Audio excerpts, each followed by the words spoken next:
Assalamualaikum warahmatullahi wabarakatuh. Halo semuanya, apa kabar?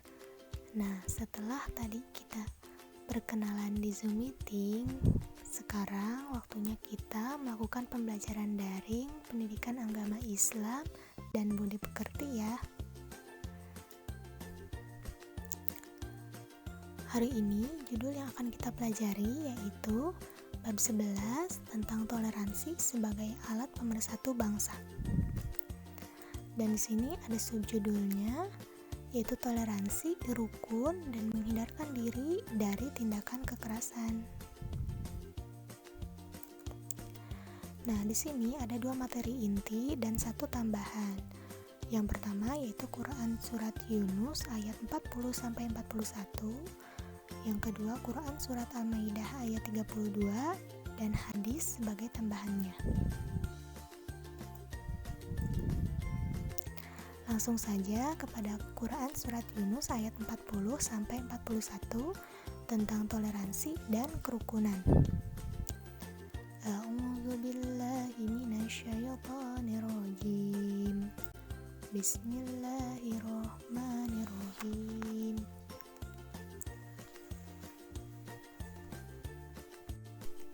Wa minhum may yu'minu bihi wa minhum man la yu'minu bihi wa rabbuka a'lamu bil mufsidin wa in kazzabuka faqul li amali wa lakum amalukum antum bari'una mimma a'maluna wa ana bari'un mimma ta'malun. Shadaqallahul azim. Nah, mari kita identifikasi hukum tajwid dari Quran Surat Yunus ayat 40-41. Di sini ada kata wa minhum. Yang pertama, nun sukun menghadapi huruf H yang berarti izhar. Dan yang kedua, wa minhum mim sukun menghadapi mim bertasydid. Hukumnya idgham mutamasilain. Yang ketiga, wa minhum mayu. Nun sukun menghadapi ya. Hukumnya idgham bigunnah. Yang keempat, wa minhum mayyu'minu bihi. Ha domir menghadapi huruf selain hamzah, yaitu disebut mad silah qasirah atau mad silah yang dibaca pendek. Dan yang kelima ada wa minhum may yu'minu bihi wa minhum, sama seperti nomor 1, nun sukun menghadapi huruf H, hukumnya adalah izhar.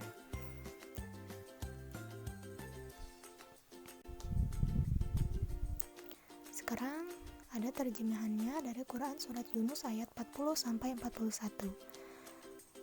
Dan di antara mereka ada orang-orang yang beriman kepadanya, yaitu Al-Quran, dan di antaranya ada pula orang-orang yang tidak beriman kepadanya.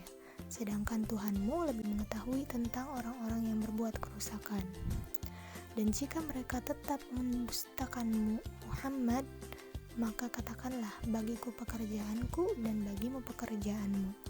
Kamu tidak bertanggung jawab terhadap apa yang aku kerjakan, dan aku pun tidak akan bertanggung jawab terhadap apa yang kamu kerjakan.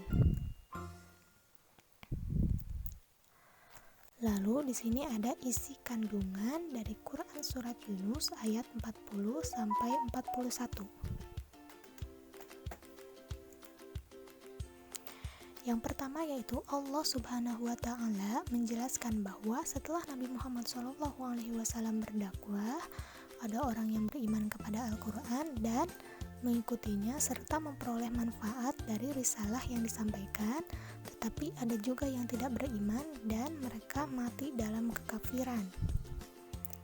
Dan ayat yang selanjutnya yaitu Allah Subhanahu wa Ta'ala memberikan penegasan kepada Rasulnya Muhammad SAW bahwa jika mereka mendustakanmu, katakanlah bahwa bagiku pekerjaanku dan bagi kalian pekerjaan kalian. Kalian berlepas diri dari apa yang aku kerjakan dan aku berlepas dari terhadap apa yang kalian kerjakan. Maha adil Allah dan tidak pernah zalim, bahkan Allah memberi kepada setiap manusia sesuai dengan apa yang diterimanya. Nah, dari sini ada beberapa poin yang dapat disimpulkan. Yang pertama yaitu umat manusia yang hidup setelah diutusnya Nabi Muhammad terbagi menjadi dua golongan. Ada umat yang beriman terhadap kebenaran dan kerasulan dan kitab suci yang disampaikan, dan ada pula golongan yang mendustakan kerasulan Nabi Muhammad dan tidak pula beriman kepada Al-Qur'anul Karim. Yang kedua, Allah Subhanahu wa Ta'ala mengetahui segala sikap dan perilaku orang-orang beriman yang hidup selama di dunia senantiasa bertakwa, begitu juga orang yang kafir yang tidak beriman. Jadi Allah Maha tahu mana yang beriman dan mana yang tidak beriman atau yang kafir. Nah, yang ketiga, orang beriman harus tegas dan berpendirian teguh atas keyakinannya. Ia tegar meskipun hidup di tengah-tengah orang yang berbeda keyakinan dengan dirinya. Itu 3 poin yang ada dalam Quran Surat Yunus ayat 40 sampai 41. Selain dari 3 poin itu, ayat tersebut juga menjelaskan perlunya menghargai perbedaan dan toleransi, dan perlu diingat bahwa cara menghargai perbedaan dan toleransi antara lain tidak boleh mengganggu aktivitas keagamaan yang orang lain kerjakan, mau itu teman, mau itu saudara, mau itu siapapun itu, bahkan orang yang tidak kita kenal juga, kita harus bisa benar-benar menjaga sikap dan bisa menerapkan rasa toleransi dengan cara apa? Tidak mengganggu aktivitas keagamaan yang orang lain kerjakan. Di sini sesuai dengan hadis dari An Abdillah ibni Umar radhiyallahu anhu qala Rasulullah sallallahu alaihi wasallam, khairul ashabi indallah khairuhum li sahibihi wa khairul jirani indallahi khairuhum li jarihi. Rawahu Tirmizi. Artinya dari Umar radhiyallahu anhu, sesungguhnya Rasulullah sallallahu alaihi wasallam bersabda, sebaik-baik sahabat di sisi Allah adalah yang paling baik di antara mereka terhadap sesama saudaranya, dan sebaik-baik tetangga di sisi Allah adalah yang paling baik di antara mereka terhadap tetangganya. Hadis riwayat Tirmizi. Nah, itu tadi Quran surat Yunus ayat 40 sampai 41. Sekarang yang kedua yaitu Quran surat Al-Maidah ayat 32. Di sini tentang menghindarkan diri dari tindakan kekerasan. A'udzu billahi minasyaitonir rajim. Bismillahirrahmanirrahim. Min ajli zalik katabna ala bani Israila annahu ma qatala nafsan bighairi nafsin aw fasadin fil ardi faka'annama qatalan nasa jami'a wa man ahyaha faka'annama ahyan nasa jami'a wa laqad ja'atuhum rusuluna bil bayyinati thumma inna katsiran minhum ba'da dzalika fil ardi lamusrifun. Shadaqallahul azim. Nah, lalu mari kita identifikasi hukum tajwid dari Quran surat Al-Maidah ayat 32. Di sini yang pertama ada kata min aja. Min aja. Nun sukun menghadapi alif, hukumnya adalah izhar. Yang kedua, min ajali. Min ajali, huruf jim sukun di tengah kalimat disebut dengan qalqalah sukro. Dan yang ketiga, min ajali dha. Dha berharakat fathah mengganti alif disebut mad asli. Min ajali dzalika katab. huruf ba sukun di tengah kalimat disebut qalqalah suburo.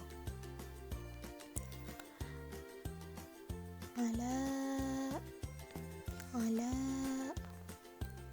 sama ya. Lam berharakat fathah pengganti alif disebut dengan mad asli. Mad asli itu yang biasa kita sebut dengan mad tabi'i. Itu bisa juga disebut dengan mad asli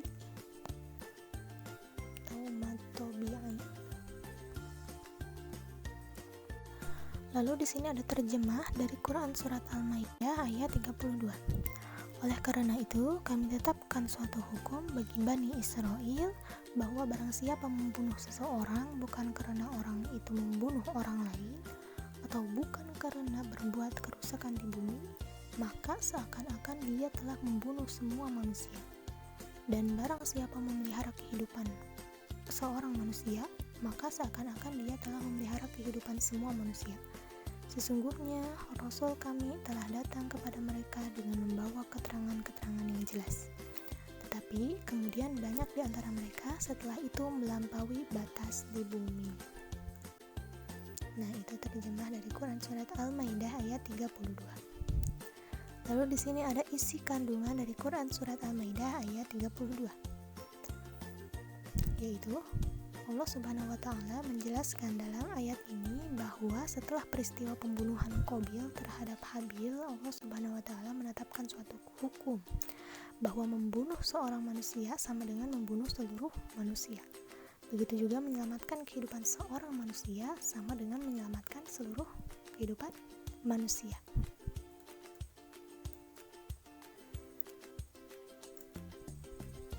Nah,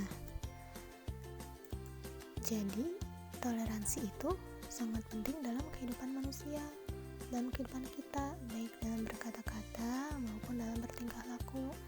Dalam hal ini, toleransi berarti menghormati dan belajar dari orang lain, menghargai perbedaan, menjembatani kesenjangan di antara kita sehingga tercapai kesamaan sikap. Jadi perbedaan itu bukanlah batas untuk kita bersaudara. Walaupun banyak perbedaan, jika kita mampu bertoleransi, maka kesenjangan di antara kita itu bisa terlewati jika kesamaan sikap kita ada. Karena toleransi juga merupakan awal dari sikap menerima bahwa perbedaan bukanlah suatu hal yang salah. Justru perbedaan itu harus dihargai dan dimengerti sebagai kekayaan.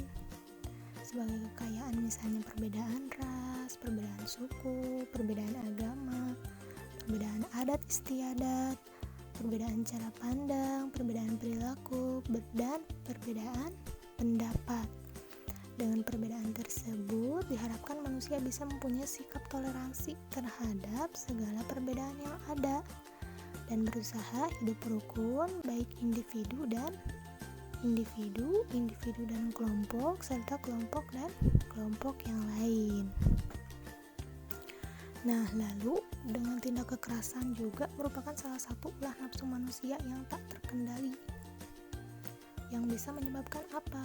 Perpecahan baik sesama muslim ataupun non-muslim. Ayat ini menyinggung sebuah prinsip sosial di mana masyarakat bagaikan sebuah tubuh, sedangkan individu masyarakat merupakan anggota tubuh tersebut. Jadi apabila sebuah anggota tubuh itu sakit, maka anggota tubuh yang lainnya pun ikut merasakan sakit. Maka di sini pada intinya sikap kita bersama adalah menjaga ketentraman hidup dengan cara mencintai tetangga, mencintai orang-orang sekitar kita. Artinya kita dilarang melakukan perilaku yang dapat merugikan orang lain dan merugikan diri kita sendiri juga, termasuk menyakitinya dan melakukan tindakan kekerasan kepadanya yang akan berakibatkan buruk kepada kita sendiri nantinya. Nah, teman-teman, telah sampai kita pada yang terakhir ya pembelajaran ini. Nah, di sini ibu akan memberikan tugas Yang pertama yaitu kalian resume materi pada video ini, apa yang telah kalian tangkap, kalian resapi, kalian boleh catat. Lalu yang kedua, lengkapi hukum tajwid pada ayat yang baru saja kita pelajari, yaitu Quran Surat Yunus ayat 40 sampai 41 dan Quran Surat Al-Maidah ayat 32. Masing-masing minimal 10 hukum tajwid dan bebas diacak nomor. Jadi yang kalian ketahui aja hukumnya. Lalu tugas tersebut kalian foto dan kalian kirimkan di Google Classroom. Jika ada pertanyaan, boleh catat WA yang ada di layar, dan untuk yang terakhir tulis nama lengkap kalian di kolom komentar sebagai tanda jika kalian sudah menyimak video materi hari ini. Ya, tetap semangat. Wassalamualaikum warahmatullahi wabarakatuh.